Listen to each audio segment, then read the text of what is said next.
I'm delighted to be joined by former Peterborough United, we'll call him a winger, although he ended up playing as right back, Adam Newton. Adam, first and foremost, you staying safe? Trying to, as best I can. My hands are clean, first and foremost. but no, yeah, everyone's good and well. The family's okay. Just trying to do our bit, you know. I want to talk to you about your career at Peterborough United, because I think most people seem to forget that you played a lot of football. You played, I think it was 249 games for the football club, all told, over 6 seasons. A very, very long time. Can you remember signing for Peterborough? Because obviously you'd had loan spells away from West Ham. I think there was offers to go elsewhere. Why did you end up choosing to sign for Peterborough? Cut a long story short, I 100% remember why. It was the season after Peterborough had that FA Cup game against Newcastle, and obviously seeing the gaffer there, Barry, running along the touchline was always something that stuck in my memory. Just he seemed very passionate, and I was met with the same energy and passion when I met him face to face, and I was just eager to get going, get started. I was a young boy, get my career up and running, but also 2 former teammates at West Ham, Jimmy Bullard and Tom Williams, had been there previously. So if it was all right for them, I thought I'll give it a go myself. Yeah, and you settled into life quite quickly, and it wasn't so much as you were on the bench for 10, 15 games. You pretty much went straight in and showed everybody what you can do. How did you enjoy those early moments? Yeah, I just think, obviously Barry being Barry, just everyone knows his character. If he's going to like you, I think he's just going to throw you in the deep end.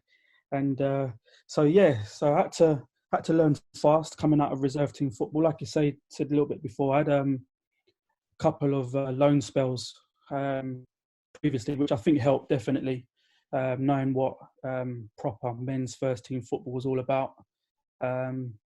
I'm just more excited just to get going, get started, and try and get my career going, get myself going, and do my best for my teammates. Yeah, and as you say, it was. I suppose as a winger, particularly when you joined as a winger, Barry would have just said, "Get the ball, get past the fullback, get the cross in." Was that pretty much his instruction? Yeah, it's pretty much so. So obviously, being a young lad myself, knew my attributes. Knew what I can bring to the team. That's why I was brought there for. Wasn't my goal scoring ability, obviously. Just do what I'm good at, or what I was good at. Bring my bit to the team, work hard, all of those little things, and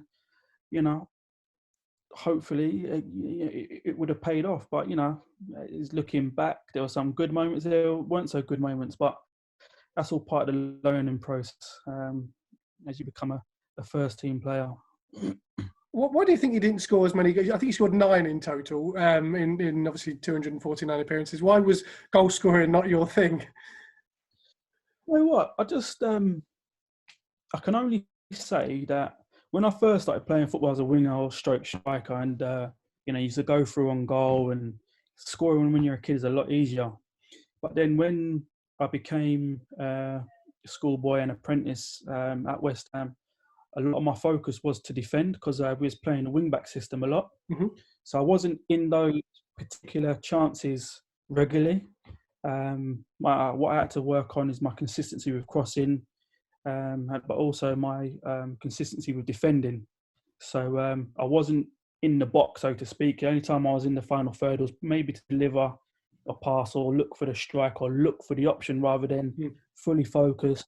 You want your strikers to be selfish. You want them to SOS, shoot on sight, and them to take the chance and responsibility. So I guess as I went through that developing period, the goal scoring habits never really worked on it as much. Did you actually prefer playing? That's my excuse. Did you actually enjoy playing more as a wing back than a winger to a certain extent? Because I guess because you had that defensive side of the game, you were able to carry the ball quite quickly up and down. Yeah, I just wanted to play, Phil. I just wanted to play. Like I say, as I got older, I quickly knew my attributes, and I enjoyed taking people on and going past people if I could do. I wasn't the most trickiest player, but I enjoyed using my speed. I enjoyed supporting, and I enjoyed the whole team element of it. So I was quite happy to assist as well. But like I say, with as well as forward thinking, you've got a responsibility as well to be called upon back there. So it's cat and mouse. You've got a dual responsibility. Like I say, I just enjoy playing, doing my bit for the team when possible. Do you think that period, obviously before you left, obviously there was Barry was in charge a little while. There was a few others that came and went around that sort of period of time. Do you think the team or the squad underachieved, or was it because there was such a revolving door of players coming in and out, made it hard to find a team spirit? Yeah, because I think when Barry stepped aside, I think if I try and remember, go through the names, I remember Chappie going through a little bit, Phil Chappell. Bobby Gould came through. That was enjoyable, but that was more team spirit rather than, I don't know, maybe quality. But we had a good, he was a good coach. Obviously, Andy Leggy was doing a bit, and then I think Mark. I'm going to forget so many people here, but I remember Mark Wright and Bleo came through as well. That was an awkward period, say the least. Team spirit wasn't good. I've got to admit. Speaking to Danny Crowe about that period in particular, because obviously Mark Wright left, Bleo took over. I think the TV show obviously showed that there was quite a lot of cliques in the dressing room in terms of there was the older group, there was the younger group. Yeah. Was it very, very hard to find a place in that dressing room at that time? Right. If I be very individual, obviously it's a team game, but yeah, you see both sides. Me as myself, I wasn't going to, aside with the youngsters. I'm not going to aside with the new guys. I just want to do my bit. And if I'm not going to, I didn't want to be, I'm with you, or I'm with you. Like, hey, listen, lads, let's sort this out. If I can't do it, sort yourselves out. Yeah.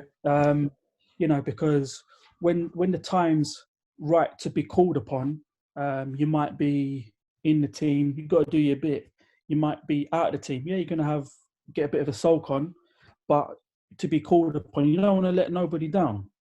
So, yeah, okay, the youngsters, okay, cool, you got a little bit of attitude, but you need a bit of that because you need some confidence. You've got to be able to stand up for yourself in a dressing room full of men.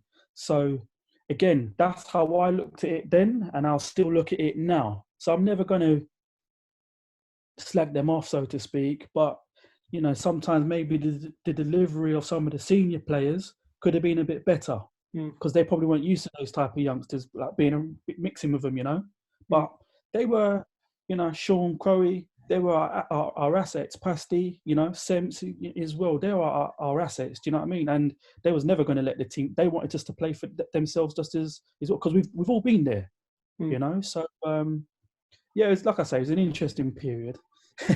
I think one of the things that is very evident from the program is that some people wanted to be in front of the camera, some people didn't want to be in front of the camera. You were probably in that latter camp, in a sense that you were very much, I don't want to do any interview. I'm quite happy just playing my football. Exactly, because obviously it wasn't a great period. It was very inconsistent. But yeah, like you say, there was a lot of going on. So yeah, how they edited it, I didn't think it was that bad. A lot of like pros I speak to or family and friends and stuff, they think it was funny. Like, yeah, it looks funny, but being in that kind of dressing room, fellow pros will know, oh, what was it like, man? I was like, nah, because obviously when you get like senior pros like Arbs and Cardi coming to blows, you can understand the frustration. Believe me, like they weren't the only ones, So it just goes to show that it was a testing time for everyone. I can't forget, I must acknowledge, obviously, God bless Mr. Alexander. Yeah, great man management, you know, obviously, I feel we went for a period of letting him down. We were not getting the right results because he looked after you. You know, if obviously he was strong, if you weren't pulling your way, and he'll let you know. But he's someone you didn't really want to let down. But you know, that's football. It's a results business, wasn't it? So, and then obviously, Dan Ferguson came through. I've got nothing bad to say about Mr. Ferguson. A lot of time for Darren. Because personally, away from football, I went through a little difficult situation. And to say that he understood and he helped me with a few little things, I really, really appreciate it. I'll never forget that. So, you know, and I'm glad that he's had and still has success with the club. Yeah, you mentioned Keith Alexander there. Obviously, another person that was around that time was Richard Butcher, who obviously passed away as well, as someone that played in midfield. And those two people, I mean, as I say, I've worked at a football club since 2001. If you're going to class the nicest people you've worked with, they would probably both be in that category. They really love the game. Again, Butch. I've been with a lot of sort of top players as a youngster. I was fortunate, and gradually when I found my sort of level, the likes of someone like Jimmy Bullard, obviously Leon Mack, Boydie, Macca Smith, McLean, and then that, you know, can push themselves above that level, which should have, could have, would have easily been there. Very fit, very strong, eye for a goal, and then you only want the best for him, exactly like you say, because off the pitch, nicest guy ever. Nice, a really, really good bloke, up for a laugh, you know, great teammate, great friend and stuff like that. And like, you know, I can understand and respect how much when I say the Lincoln boys, Futch, Sloppo, you know, Gainey, how much they respected him and stuff like that. And, you know, he was a really, really nice guy, really influential player, not influential, very, very important in any team. So, you know, God bless his soul too. You mentioned Gainey there. Gainey was very much a player that had a lot of ability, a lot of skill, a lot of creativity. Him and Cardi worked very well together as a duo. When people look back at the last 30 years, Gainey very rarely gets a mention, but I think in any other time, people would have looked at him and thought he's got a lot of ability there. Yeah, definitely. Gainey was, again, training every day. You can see the quality and the ability that that Gainey has or had or whichever. You know, it's just, you know, obviously I'm away from the game now and I'm a lot more old in my head. So looking back at that period, I could maybe say someone of Gainey's ability and attributes maybe just wasn't consistent. And you know, that's maybe why a lot of players find that they're at the level where they're at. But again, that may be sounding a bit critical or harsh, but you know, I'm only looking at it from today's point of view as I am now. Back then, you knew he was just important. You want someone like Gainey on your team. You want Gainey to, you know, set you up with a little bit of quality, with a little bit of magic he could produce, a set piece delivery, something like that. You know, you knew how important he was for you and for your team as well. So he was a great guy to play with. He's always up for a laugh as well. One of the funny guys in the team, you know. Yeah, Jimmy Bullard obviously was someone that everybody knows. Was he your type of guy? Yeah. Nah, Jimmy's Jimmy, even if you didn't like him, you would, because he would overcome your anger and his annoyance. You can't beat him. You cannot beat him at anything. You can't beat him at running. You can't beat him in a challenge. You can't beat him at golf. You can't beat him at a slagging off match. Like, you know, he will absolutely bury you in from every angle. Yeah, listen, I've got nothing but you mentioned the name, I just laugh because he is probably the most charismatic person I've ever come across in the game besides Barry. I didn't play with Barry, but I had him as a manager. But nah, Jimmy as a teammate, and yeah, what a guy! Funny as. Did you Closely ever followed behind Gilly. Oh, did you ever dare to go on a night out with Jimmy? There wasn't much point really because Jimmy couldn't drink. Yeah, but I think Jimmy was the hooch man or the Smirnoff Ice. Like I think I'll back myself on that as well. I remember you used to do a little trick with a pint glass. Give him a pint, he'll swing it without. Joey, go on, try it. So you try it, and it'll just, you cover yourself in beer, or whatever, or like, But yeah, he's full. He's Jimmy was full of it, man. Full of energy, full of the party tricks and everything, man. So what a guy. You mentioned obviously when you came to the end of your contract at Peterborough United. Did you see that coming? Did you expect to leave at that point? Yeah, yeah. Again, I didn't want to, obviously. I'm not.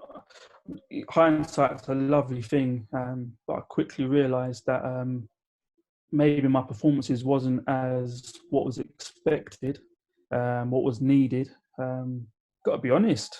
And look, again, I can say that looking at it now, on a performance level, Darren Ferguson brought a whole new different standard to the club.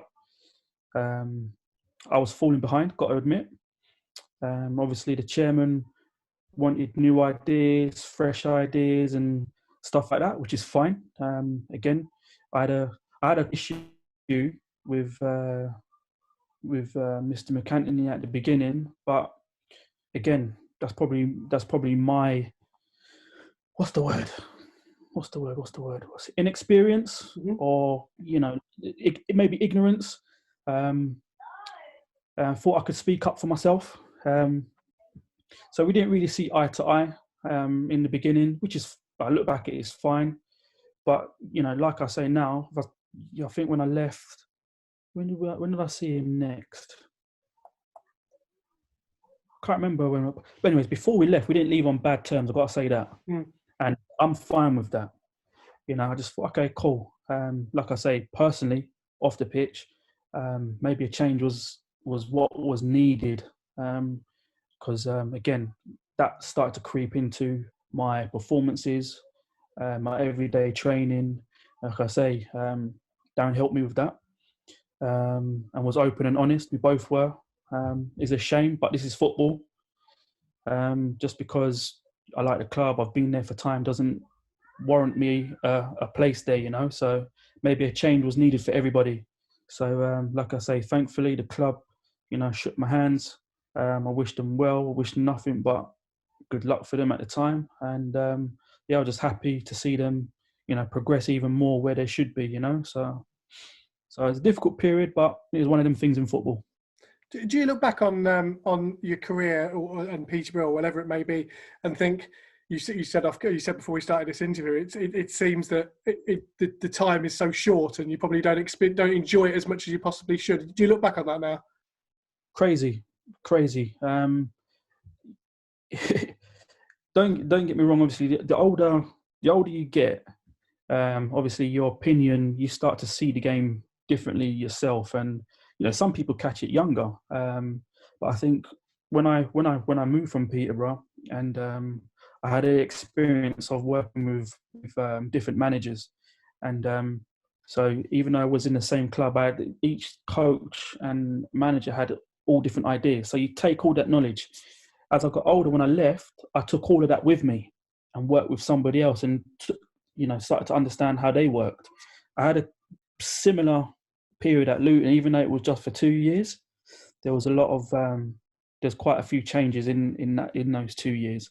So as I get older, you just think, okay, what am I bringing? What am I thinking? How can I help what I think to the team? And I've always been fairly outspoken anyway. I'll speak up. But sometimes what the manager might say is not necessarily how you would think or your opinion, and that's the game. Like, obviously you've been there yourself now, Fleece. The game is about opinions and how you want to influence the result, the day, the team, your targets, how you affect it season by season. So it's just so much changes so quickly. How you adapt in those situations is how you survive, I think, through your career, because you can't, any advice I say to any youngsters, you can't get complacent. You have to keep improving bit by bit, to make sure you stay in that team, make sure you keep challenging yourself, make sure you want to keep aspiring to go further, and but Father Time catches up on you, and like how you say at the beginning, I was a winger, but then the pace just left me. The pace went, and I just had to sit further back a little bit, so just go back to my defensive duties a little bit more. And finally, do you miss it? Did you wake up in the morning and feel there's a big gap there? 100%.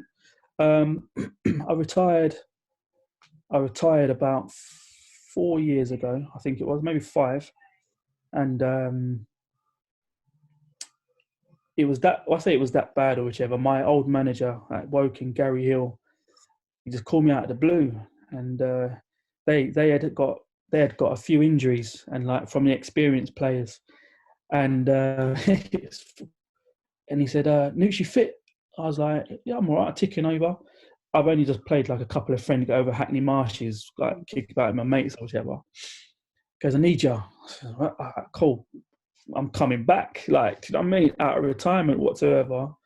And I think, I made a sub appearance for them, but gradually, I couldn't make training because of commitments. It's like they would call me for one game. They didn't need me for the next game. I was just like, I've got to leave it. But I wish I stayed in touch.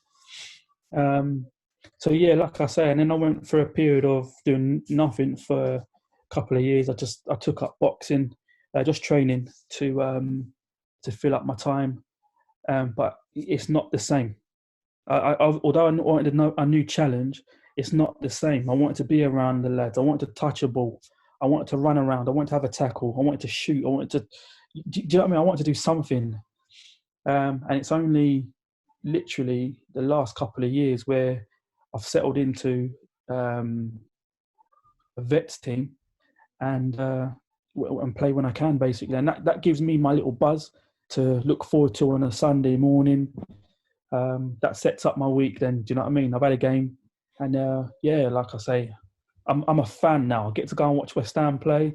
I want to try and go and try and get up to Peterborough, to be fair, because Joe sent me a message about coming back to see, well, just catching up like a game and whichever. So, I really want to make time to come and see you guys and come and support Peterborough again. And just see how, how Mac's doing. Like, can't believe he's a coach. But, that's how things change in football. Someone that's well respected at the club. And there's obviously, I only know Macca as a striker. I only know Macca as a Jack the Lad. Laugh every minute. To be him, I want to see him how serious he is, because I can picture it, but I just can't put the two together,